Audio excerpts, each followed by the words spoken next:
speaking, I say that you want to apply with a portfolio that is custom geared to the job that was listed. In other words, if someone is saying that they're looking for a character designer, don't send in any storyboards. They're not going to want to evaluate them or spend the time on that. Similarly, if they're looking for a character designer for an action TV show, you don't want to send in designs that are based on primetime comedy. They'll not evaluate them properly.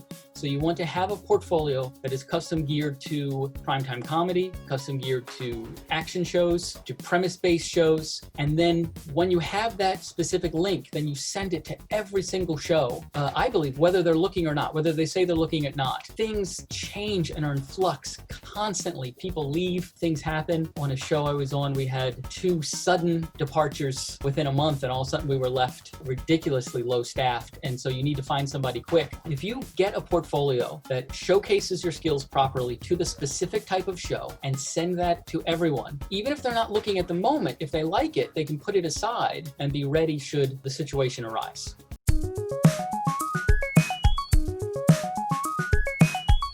My advice is that the portfolio needs to show exactly what the job is. For example, if you're a character designer and you have beautiful, brilliant character designs of elephants doing crazy things and all kinds of wonderful stuff that shows you can draw, that's great, but that's not necessarily the job of a character designer in the Hollywood studio system. Character designer needs to be able to do turnarounds, design incidental characters, to do mouth charts. Honestly, when you're working in a studio, up to 1/3 of your time is going to be spent doing mouth charts. Mouth charts are all the dialogue poses of a mouth for each character so that overseas can animate the lip sync correctly. For example, as a character designer, if you put a mouth chart in your portfolio, I think that puts you ahead of all the pack because it shows you know what the job specifically is and you know how to do it. And I'll tell you, I've looked at hundreds of portfolios, and I don't believe I've ever seen one that had a mouth chart in it that wasn't immediately considered.